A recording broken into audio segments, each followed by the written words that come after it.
प्रकरण 24 प्रारब्ध और पुरुषार्थ। प्रथम वचनामृत।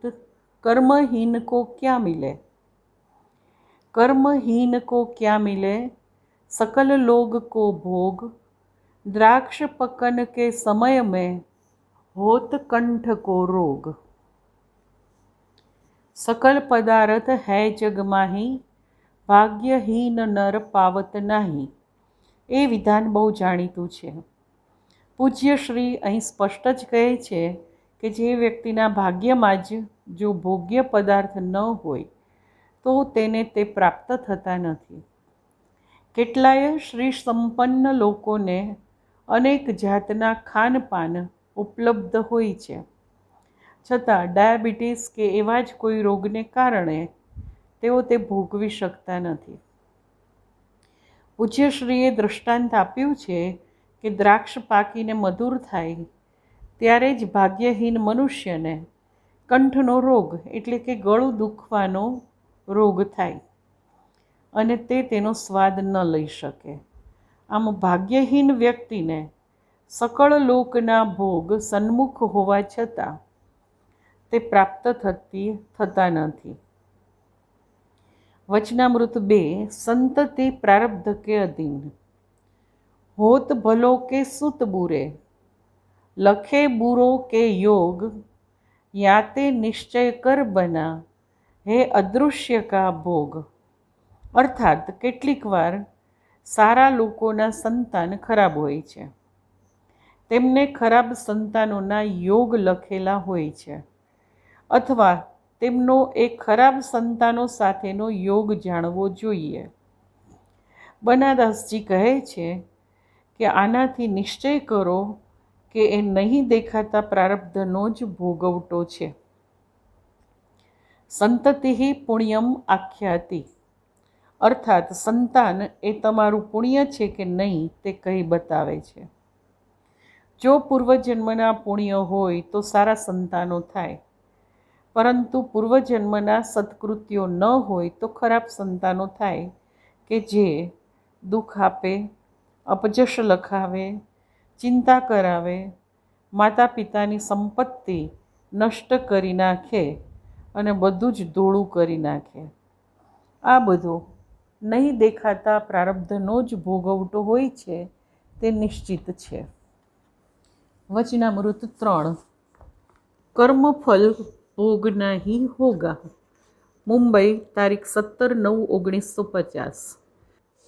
भाग्य तो केवल भोग ही देता है, परंतु मनुष्य में भले बुरे का विचार करने की स्वतंत्रता है।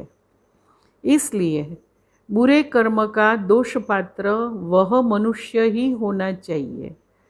यह ध्रुव सत्य है कि ईश्वर की इच्छानुसार ही सर्व कर्म होते हैं, परंतु मनुष्य अहम वृत्ति के कारण ईश्वर की अंतरात्मा की प्रेरणा को ग्रहण नहीं कर सकता।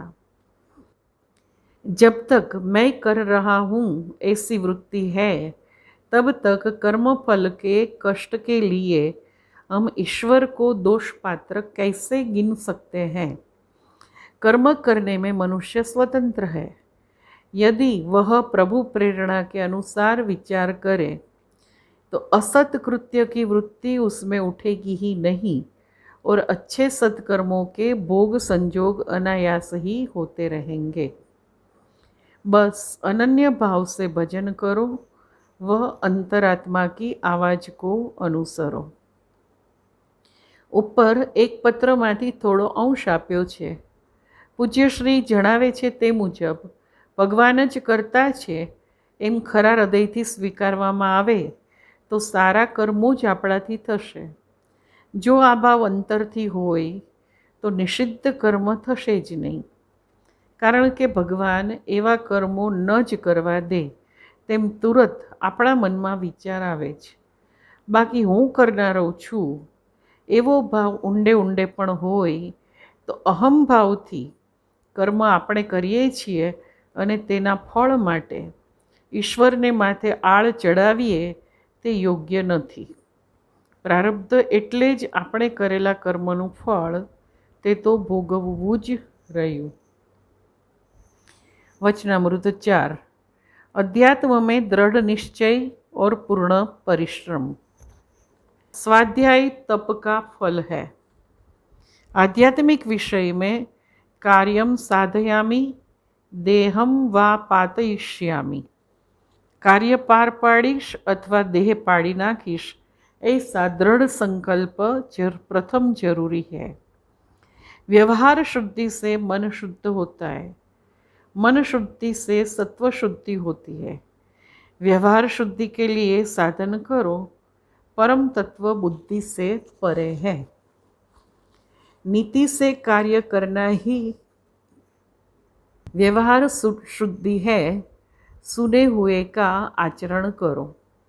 પૂજ્ય શ્રી સત્સંગમાં સાંભળેલી વાતોને આચરણમાં મૂકવા જણાવે છે. આ તપશ્ચર્યા છે.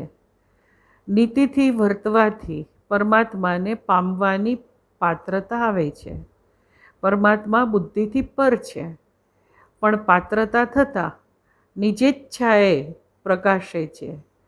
માટે ઉપર જણાવેલ વ્યવહાર શુદ્ધિ, મન શુદ્ધિ એમ સત્વશુદ્ધિ માટે એટલે કે અંતઃકરણની શુદ્ધિ માટે સુદૃઢ સંકલ્પપૂર્વક પ્રયાસ કરવા પર તેઓ શ્રી ભાર મૂકે છે. વચનામૃત 5। અધ્યાત્મ મેં સચ્ચા પુરુષાર્થ। વર્તેજમાં 14-10-1956ના રોજ દશેરાના દિવસે પૂજ્યશ્રીએ કહેલા આ વચનો છે। અગર કુછ કરને કો આए हो तो खूब जप ध्यान से करोगे तो मार्ग साफ होगा। अभ्यास करोगे तो उसमें अटकोगे नहीं। संकल्पों को यानी मन में आवता विचारों ने, संकल्पों को तोड़ दो, छोड़ दो, भगवत कृपा मिलेगी। जब मन काम किया करता है तब पता पड़ता है। सावधानी से मन को तोड़ो। पात्रानुकूल ध्यान है। जैसा बताया है वैसे ही करो, फेरफार नहीं करना। પૂજ્યશ્રીએ અહીં કેટલાય મંત્ર જાપક સાધકોને કનડતો પ્રશ્ન ચર્ચીને તેનો ઉપાય બતાવ્યો છે। મનનો સ્વભાવ સંકલ્પ વિકલ્પ કર્યા કરવાનો છે। જપ કે ધ્યાન અથવા જપ સાથે ધ્યાન કરતી વખતે મનમાં જુદા જુદા વિચાર આવ્યા કરે છે। તેમાં તણાવા કે વહેવાને બદલે સાવધ થવું કે મન ચકડોળે ચડી ગયું છે એ ખ્યાલ આવતા જ મનના વિચારને છોડી દેવો અને ઈષ્ટદેવમાં મનને જોડી દેવું। આમ પુરુષાર્થ કરવાથી ભગવાનની કૃપા મળે અને મન મંત્ર કે ધ્યાનમાં એકાગ્ર થવા માંડે। બીજું, પૂજ્યશ્રીએ પ્રત્યેકને તેની પાત્રતા જાણીને ધ્યાન બતાવ્યું હોય છે, માટે સાધક ભક્તએ તેમાં ફેરફાર ન કરવો। વચનામૃત 6। भाग्य संस्कार केवल अज्ञान। भाग्य संस्कार क्या करावेगा? वह अज्ञान है। परमात्माना मार्गे जवामां भाग्यमां हशे तो जवाशे एवो भाव राखवो ते अज्ञान छे। जीव क्रियमाण एटले के आ जन्ममां करवामां आवता कर्मो माटे स्वतंत्र छे। पूज्य सद्गुरुदेवजी कहे छे कि आध्यात्मिक प्रगति माटे पुरुषार्थ ज प्रधान छे। पूर्वकृत कर्मोना संस्कार जीवना मन बुद्धिमां पड़े छे, ते अनुसार प्रारब्ध प्राप्त थयुं होय छे। आथी व्यक्ति जो आ चालू जन्ममां प्रभु मार्गे वळवा प्रयत्न करे तो तेनो संस्कार पण बंधाय छे। श्रीमद् भगवत गीतामां कल्याण मार्गे जनार कोईनी दुर्गति थती नथी, नहि कल्याणकृत कश्चित दुर्गतिं तात गच्छति एम स्पष्ट ज कह्युं छे 6ठा अध्यायना 40मा श्लोकमां। पोताना प्रयत्नोथी प्रभु मार्गे प्रस्थान अने प्रगति करनार अनेक जन्मे पण संसिद्धि पामे छे। जुओ गीताना 6ठा अध्यायनो 45मो श्लोक। आम प्रामाणिक अने पूरता प्रयत्नो करनारने प्रभु कृपाथी भगवाननी प्राप्ति थाय ज छे। आथी प्रारब्ध काळ अने कर्म वगैरेनो दोष काढवो ते मिथ्या छे। अध्यात्म मार्ग में भरसक प्रयत्न और प्रभु कृपा भगवान पर भार लादना, यह ठीक है और सब ठीक हो सकता है, पर भगवद आज्ञा अनुसार कटिबद्ध होकर अपने को चलने का प्रयत्न करना ही चाहिए। ऐसा कभी विचार न करना चाहिए कि मैं सब प्रयत्न कर चुका हूँ। सदैव मानना कि अभी प्रयत्न करने में मेरी बहुत शिथिलता है, अपनी शक्ति अनुसार अभी प्रयत्न नहीं हुआ है, इस हेतु मुझे ज़्यादा प्रयत्न करना चाहिए, विशेष तत्परता से प्रयत्न करना चाहिए। जब शक्ति शिथिल होगी तब भगवत कृपा अवश्य होगी और फिर भगवान के अतिरिक्त कुछ शेष नहीं रहेगा। यह आप इन्हीं विचार तंत्रों से देखोगे। પૂજ્ય શ્રી પ્રભુ માર્ગે પ્રબળ પુરુષાર્થ કરવા પર ભાર મૂકે છે। ગરજ વગર ગોવિંદ ક્યાંથી મળે। व्यवहार की उन्नति अवनति मत विचारो। व्यवहार की उन्नति और अवनति पर विचार करना नहीं, जो होता है वह बराबर होता है। जीवन में परमार्थ अने व्यवहार बे क्षेत्रों छे।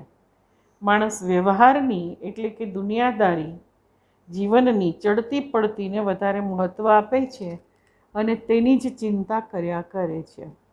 व्यावहारिक क्षेत्रे प्रामाणिक प्रयत्नों करी तेने शुद्ध राखवानुं जरूरी छे, पण पछी दुनियादारीना जीवनमां मारी उन्नति थई के थती नथी, अवनति थई वगैरे विचारोथी मुक्त रहेवुं जोईए। आ चढ़ती पड़ती प्रारब्धानुसार होय छे। तात्पर्य ए छे के व्यावहारिक चढ़ती पड़तीना विचारो न करता परमार्थमां प्रभु मार्गमां उन्नति साधवा विचारवुं जोईए अने ते माटे पूर्ण प्रयत्नो करवा जोईए। 9मुं वचनामृत 4 कृपाएं। 4 कृपाएं हैं। एक मनुष्य जन्म, दूसरा शुभ कर्म का उदय, तीसरा सत्संग और सद्गुरु प्राप्ति, चौथा पुरुषार्थ अर्थात गुरुदेव ने बताए हुए साधन करने में श्रद्धा और निष्ठा से प्रयत्न करना। पूज्य गुरुदेव श्रीए परमात्मानी 4 कृपा अहीं दर्शावी छे।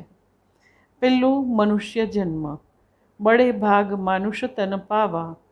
पूज्य रामसुखदास जी महाराज जणावे छे कि मनुष्य शरीर केवल परमात्मा की प्राप्ति के लिए मिला है, सांसारिक कार्यों के लिए नहीं। परमात्मा प्राप्ति का मौका मनुष्य शरीर में ही है। कल्याण ऑगस्ट 2004 ना अंकमांथी आ लीधुं छे। आम मनुष्य योनि अनेक जन्मों बाद परमात्मानी कृपाथी ज मळे छे। तेनाथी सर्वोत्तम तत्व परमात्मानी प्राप्ति थई शके छे, माटे आने परमात्मानी प्रथम कृपा कहेल छे। बीजू छे शुभ कर्मनो उदय। आ होय तो सत्संग तरफ मन ढळे छे, परमात्मानी प्राप्ति माटे इच्छा थाय छे। बीजानुं हित करवुं ते कर्मयोग छे, परंतु आम अन्यनुं हित कर्म थाय तो पण परमात्मा प्रसन्न थाय छे। श्री रामसुखदास जी महाराजे कह्युं छे कि दूसरों का हित करने से हमारा हित होता है। ते प्राप्नुवन्ति मामेव सर्वभूत हिते रता। गीताना 12मा अध्यायनो 4थो श्लोक। सर्व प्राणीओना हितमां रत तेओ मने ज पामे छे। आम पूर्वजन्मनुं शुभ कर्म अने आ जन्मनुं परहित करवानुं शुभ कर्म एम 2 प्रकारना शुभ कर्मो कहेवाय। वास्तवमां पूर्वजन्मनुं शुभ कर्म पण अन्यनुं हित करवानुं ज कर्म होय छे। आम शुभ कर्मनो उदय एटले के सर्वનું हित करवुं ते भगवाननी बीजी कृपा छे। त्रीजું सत्संग अने सद्गुरु प्राप्ति। श्री रामसुखदास जी महाराज कहे छे कि मनुष्य शरीर में भी सत्संग का मौका दुर्लभ है। जैसे मनुष्य शरीर बार बार नहीं मिलता, ऐसे ही सत्संग भी बार बार नहीं मिलता। यह भगवान की विशेष कृपा से ही मिलता है। भगवान अपनी तरफ खींचना चाहते हैं। कल्याणनो ऑगस्ट 2004 नो अंक। गोस्वामीजीए पण आ वात स्पष्ट करी छे। બીનું સત્સંગ વિવેક ન હોય, રામ કૃપા બીનું સુલભ ન સોઈ. સત્સંગ વિના વિવેક જ્ઞાન એટલે કે સત અસત, આત્મા અનાત્મા વગેરેનું પૃથક દર્શન થતું નથી. અને શ્રીરામ ભગવાનની કૃપા વગર તે સહેલાઈથી વિવેક પ્રાપ્ત થતો નથી. માટે સત્સંગ પ્રાપ્ત કરવો તેને ભગવાનની ત્રીજી કૃપા પૂજ્ય ગુરુજીએ ગણાવી છે. નારદ ભક્તિ સૂત્રમાં પણ મહાપુરુષોના સંઘનો મહિમા જણાવ્યો છે.